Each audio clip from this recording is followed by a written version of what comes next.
स्वामी समर्थांचा कृपा अनुभव, श्रद्धा, शिस्त आणि 90% यश. 9वी अपेक्षेपेक्षा कमी गुण आलेलं होतं. घरात थोडी निराशा झालेलं होतं, पण मनात हार नव्हती. एक ठाम निर्णय घेतलेला होता, आता नाही तर कधीच नाही. 10वीचं वर्ष निर्णायक होतं.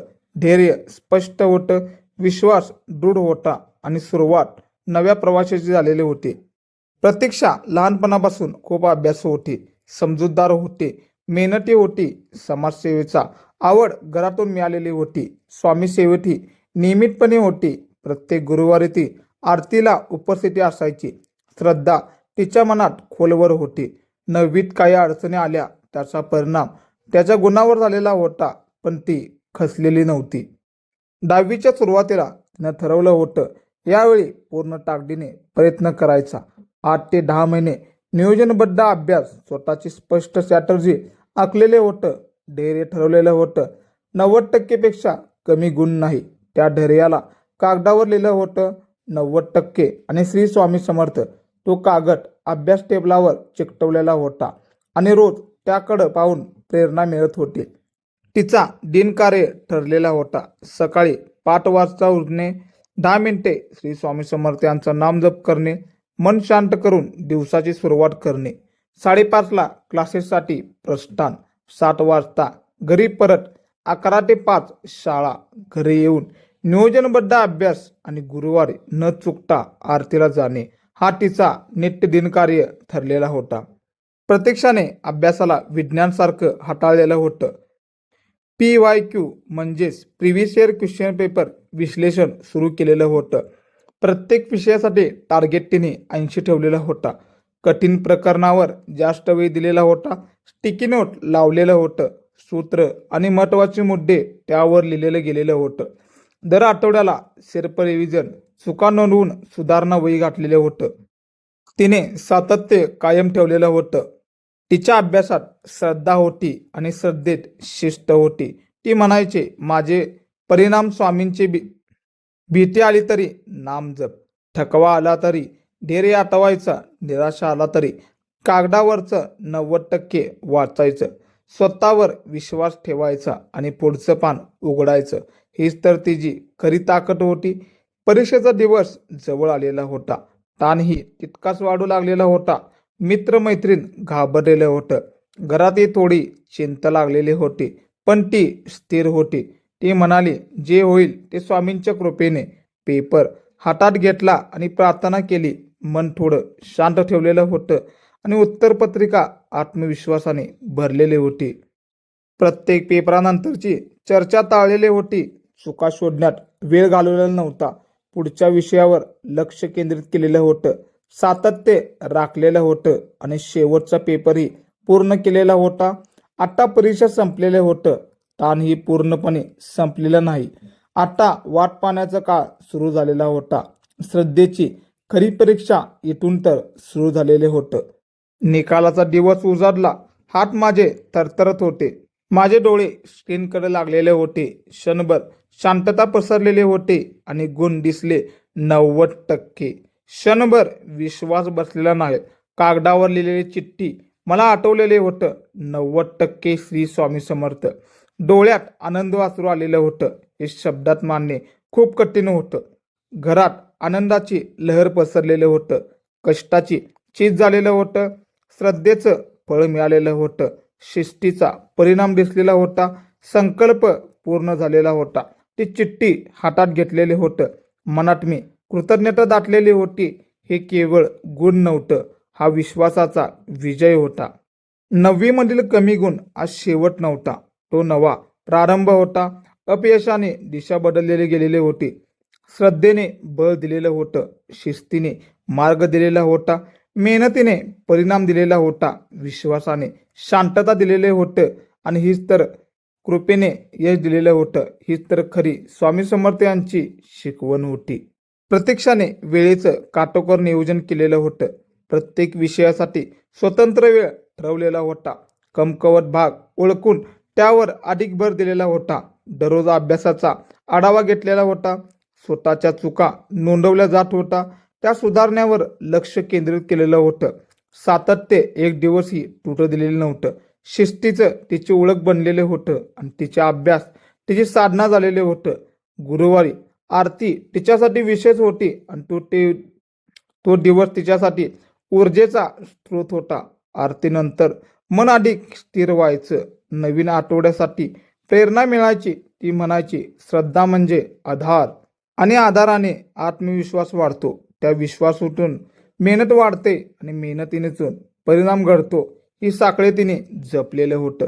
स्टिकी नोट तिच्या अभ्यासाचा भाग बनलेला होता. सूत्र, व्याख्या आणि तारखा लिहिलेलं होतं. टेबल, भिंती, वही सर्वत्र नोंदी होत्या. डोळ्यासमोर सतत धैर्य होतं. वारंवार पुनरावृत्ती, लहान चुका लगेच दुरुस्ती. प्रत्येक चाचणीत प्रगती दिसू लागलेलं होतं. गुण हळूहळू वाढलेले गेलेलं होतं. आत्मविश्वास दृढ झालेला होता. प्रिव्हियस इयर क्वेश्चन पेपर विश्लेषण तिने नियमित केलेलं होतं. पेपर पॅटर्न समजून घेतलेला होता. वारंवार विचारले जाणारे प्रश्न टिपलेलं होतं. उत्तर मांडणे सुधारलेले होतं. वेळेचं व्यवस्थापनाचा सराव केलेला होता. मॉक टेस्ट दिलेलं होतं. स्वतःचे मूल्यमापन केलेलं होतं. कमतरता मी मान्य केलेलं होतं आणि त्यावर मी काम केलेलं होतं. कधी थकवा जाणवायचा, कधी अभ्यासमध्ये कंटाळवाणा वाटायचा, पण तिथे विश्रांती नियोजन घेतलेलं होतं. मोबाईलपासून अंतर ठेवलेला होता. एकाग्रता वाढवलेले होतं. लक्ष विचलित होऊ दिलं नाही. धैर्य आठवायचा, चिठ्ठी वाचायची आणि पुन्हा पुस्तक उघडायचं. पालकांनीही पूर्ण पाठिंबा दिलेला होता. घरात अभ्यासासाठी शांत वातावरण दिलेलं होतं. माझ्यामध्ये अनावश्यक दबाव टाकला गेलेला नव्हता. एवढंच मार्क पाहिजे आणि तेवढंच प्रोत्साहन दिलेलं होतं. तिच्यावर विश्वास दाखवलेला होता आणि तिच्या प्रयत्नांना आदर केलेला होता. ही सकारात्मकता महत्त्वाचे ठरलेलं होतं. कारण विश्वासाने बळ मिळते आणि बळाने यश मिळते. 9वीत अपयशाची जाणीव होती, पण ती ओझं बनवू दिलेली नाही. त्या अनुभवातून शिकलेली होती. चुका ओळखलेल्या होत्या. दृष्टिकोन बदललेला होता आणि नव्या जोमाने सुरुवात केलेला होता. अपयशाला धडा मानलेला होता आणि धड्याला संधी बनवलेलं होतं. हीच तर खरी प्रगती होती. सकाळचं नामजप तिची ऊर्जा होती. 10 मिनिट मन स्थिर व्हायचं, भीती दूर व्हायचं, तणाव कमी व्हायचं, एकाग्रता वाढायचं, आत्मविश्वास निर्माण व्हायचा. प्रार्थनेने दिवस सकारात्मक व्हायचा आणि अभ्यास प्रभावी व्हायचा. हीच तर सवय कायम राहिलेलं होतं. 90% हा आकडा धैर्य होता, पण त्यामागची मेहनत होती. त्यामागचं शिस्तही होतं. त्यामागचे वेळेचं नियोजन होते. त्यामागचे पालकाचा आधार होता. त्यामागचे नामजप होता. त्यामागचा विश्वास होता आणि त्यामागची कृपा होती. ही सर्वांचं सांगड होती. प्रत्येक विद्यार्थ्यासाठी हा संदेश आहे. धैर्य हा स्पष्ट ठेवा. ते कागदावर लिहा. दररोज त्याच्याकडे पहा. प्रयत्न प्रामाणिक ठेवा. वेळेचं नियोजन करा आणि श्रद्धा जपा. भीतीला समोर जा आणि सातत्य राखा. अपयश आलं तरी खचून जाऊ नका. ते कायमचे नसते. ते फक्त आणि फक्त तात्पुरतं आपल्यासाठी आलेले असते. आपल्याला घडवायला आलेलं असते. त्यातून आपण काय शिकता येते ते शिकून घ्यावे. दृष्टिकोन आपल्याला बदलायला आलेला असते. अपयश नवीन सुरुवात करण्यासाठी आलेला असते. अपयश श्रद्धा टिकवता येते आणि यशही मिळवता येते. हेच तर या प्रवासाने दाखवलेलं होतं. सकाळची सवय आयुष्य बदलते. लवकर उठणे शिस्त देते. नामजपाने मन स्थिर करते. अभ्यासाची दिशा देते. नियोजन वेळ वाचवते. पुनरावृत्ती आत्मविश्वास देते. विश्लेषण सुधारणा करते आणि सातत्य परिणाम देते. ही यशाची सूत्र आहेत. यश मिळाल्यावर यशात नम्रता असावी. गुणापेक्षा मूल्य मोठे असतात. श्रद्धा आणि शिस्त हे महत्त्वाचे असतात. मेहनतीचा सन्मान करावा. पालकांचे आभार मानावे. गुरुचे मार्गदर्शन लक्षात ठेवावे. लगेच विसरून न जाणे आणि समाजाप्रती कृतज्ञता राहावे. यश म्हणजे जबाबदारी आणि जबाबदारी म्हणजे पुढील वाटचाल. आज माझ्यासाठी 90% आकडा हे प्रेरणा आहे. इतरांसाठी उदाहरण आहे. अपयशाकडून यशाकडे जाण्याचा मार्ग आहे. श्रद्धा आणि प्रयत्न याचं सांगड आहे. शिस्त आणि सातत्य याचा परिणाम आहे. आत्मविश्वासाचा विजय आहे. कष्टाचं फळ आहे आणि कृपेची अनुभव आहे. हा अनुभव प्रेरणादायक आहे. कुणासाठी तर मित्रांनो, तुम्हाला शेवटचा जाता एकच सांगतो. ध्येय ठरवा, ते मनात नव्हे तर कागदावर लिहा. त्यावर विश्वास ठेवा. दररोज प्रामाणिक प्रयत्न करा. सकाळी सकारात्मकता ठेवा. नामजप करा. 10 मिनिट तरी नामजप करा. जसे मी सकाळी उठल्या उठल्या करत होतो. वेळेचं संपूर्णपणे नियोजन करा आणि परिणाम स्वीकृत करा. यश तुमच्याकडे पावलांशी येईल. प्रत्येक घरात अशी कथा घडू शकते. फक्त श्रद्धा आणि शिस्त हवी. पालकांचा आधार हवा आणि विद्यार्थ्याचा निर्धार हवा. अपयशाला घाबरू नका, ते पायरी बनवा. मेहनत थांबवू नका. विश्वास दळू देऊ नका आणि ध्येय डोळ्यासमोर ठेवा, जसे की चिठ्ठी. यश कधी अचानक मिळत नाही, ते हळूहळू घडत असते. दररोजच्या छोट्या प्रयत्नातून, दररोजच्या नामजपातून, दररोजच्या शिस्तीतून, दररोजच्या आत्मपरीक्षणातून आणि सातत्यातून. ही प्रक्रिया जपा आणि परिणाम स्वीकारा. निकाल लागलेल्याचा आनंद झाला होता, त्याहून मोठा आनंद होता स्वतःवरचा विश्वास वाढलेला होता. म्हणजेच आत्ताच्या भाषेत सेल्फ कॉन्फिडन्स वाढलेला होता. संकल्प पूर्ण झालेला होता. श्रद्धेचं फळ मिळालेलं होता. पालकांच्या चेहऱ्यावर समाधान पाहण्याचा आनंद होता. कष्टाची कदर झालेलं होतं आणि स्वप्न पूर्ण झालेलं होता.